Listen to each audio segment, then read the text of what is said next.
Pneumonia ये मुख्यतः फेफड़ों की बीमारी है। इसमें क्या होता है कि फेफड़े के भीतरी भाग में, फेफड़े के अंदर एल्वोलाई में द्रव या पानी का भर जाना या संक्रमण हो जाना। तो इसके कौन-कौन से कारण होते हैं? तो कारण होता है, एक होता है बैक्टीरिया। तो एक स्ट्रेप्टोकोकस नामक बैक्टीरिया होता है, जिसके कारण स्ट्रेप्टोकोकस निमोनिया उसे कहते हैं। दूसरा होता है कवक, इसको माइकोप्लाज्मा निमोनिया कहते हैं। और वायरस। कुछ अन्य कारण भी होते हैं, जैसे धूम्रपान, कमजोर प्रतिरक्षा प्रणाली। और जब निमोनिया हो जाता है तो शरीर में कौन-कौन से लक्षण प्रकट होते हैं? तो लक्षण में जैसे बुखार, खांसी, ठंड लगना, अधिक बलगम बनना, थकान, सांस का वजन होना, सीने में जकड़न या भारीपन, मचली, उल्टी या दस्त। तो ये सब लक्षण दिखाई देने लगते हैं।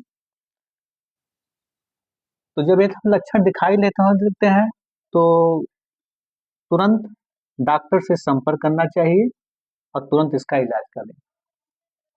इसके कुछ बेसिक टेस्ट होते हैं, जैसे CBC, ESR, CRP, chest x-ray. इससे पता चल जाता है कि प्रॉब्लम किस स्टेज पर है। अगर इससे नहीं पता चल पाता तो कुछ विशेष जांच है, जैसे स्पेक्ट्रम कल्चर, ब्रांकोस्कोपी और लंग्स बायोप्सी।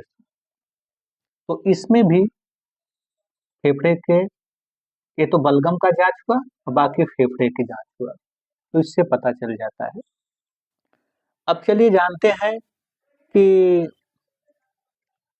निमोनिया हो जाने पर आप कुछ बेसिक निदान क्या क्या करना चाहिए। तो निदान के लिए पहला, गर्म पानी का भाप ले, ये बेहद इंपॉर्टेंट है। और गर्म पानी का सेवन। तो निदान में ध्यान रहे, भाप लेना,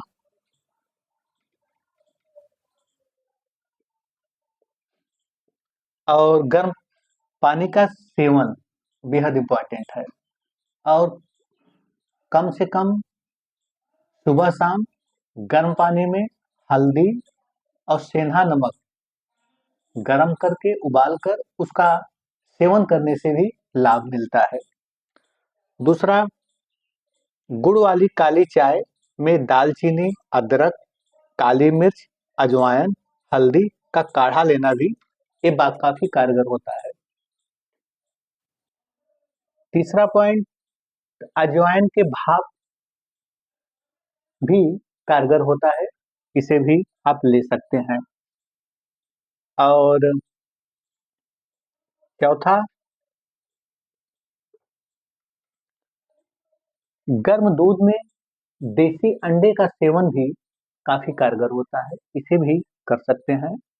और गर्म दूध के साथ चिरंजीव का सेवन भी खाना खाने से पहले करने पर भी लाभ मिलता है, तो आप इसे भी कर सकते हैं। बादाम या अखरोट का सेवन भी कर सकते हैं, इससे भी लाभ मिलता है। और रात में कम से कम भोजन के पहले एक बार गर्म दूध में हल्दी मिलाकर लेने से भी फायदा मिलता है। लेकिन ये सब आपको तब करना है कि डॉक्टर को दिखाने के बाद, तब आप ये सब निदान करेंगे तो दवा का भी लाभ जल्दी मिलेगा। और इसके साथ साथ परहेज भी बेहद इंपॉर्टेंट है। तो परहेज के लिए आप क्या कर सकते हैं? तो परहेज में ठंडी पेय जैसे कोल्ड ड्रिंक्स हुआ, ऑरेंज का जूस हुआ, गन्ने का जूस हुआ, नारियल पानी हुआ, ये सब नहीं लेना है। चिकना नहीं लेना है मसाला, कोल्ड वाटर और शराब, तंबाकू और स्मोकिंग, इनसे परहेज करें। और भोजन के लिए आप जितने प्रकार का हरी सब्जियां होता है उनका सेवन करिए, जैसे पालक हुआ, सरसों का सब्जी हुआ और बथुआ हुआ, मेथी हुआ। तो ये सब गर्म तासीर वाले भोजन है, इससे लाभ मिलता है। इसके साथ साथ आप मूंग का दाल का सेवन कर सकते हैं, अरहर का दाल, मसूर का दाल, इस सब का सेवन कर सकते हैं, ये लाभकारी है। और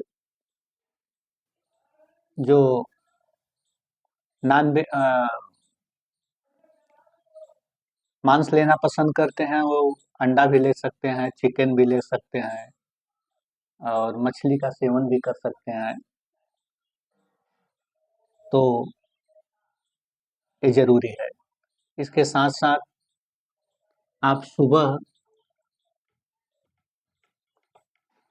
नॉर्मल योगासन करिए, उसमें सूर्य नमस्कार कर सकते हैं, ये शरीर को फिट रखता है और संक्रमण से निजात दिलाता है। तो सूर्य नमस्कार बेहद इम्पॉर्टेंट योग है, इसे आप कर सकते हैं, लेकिन थोड़ा बहुत आराम होने पर, तुरंत नहीं। दवा कुछ दिन खाने के बाद जब ये लगे कि हाँ हमको अब रिकवर हो रहा है, आराम मिल रहा है, तो उसके बाद आप सूर्य नमस्कार करिए, गर्म धूप में थोड़ा सा टहलिए, उसके बाद सुबह कम से कम 1 से 2 किलोमीटर टहलने की आदत डालिए। उसके साथ साथ आप अनुलोम विलोम कर सकते हैं और कुछ नॉर्मल आसन भी आप कर सकते हैं और अधिक व्यायाम और एक्सरसाइज करने की जरूरत नहीं है। ये वीडियो अच्छी लगे तो इसे लाइक और सब्सक्राइब करें।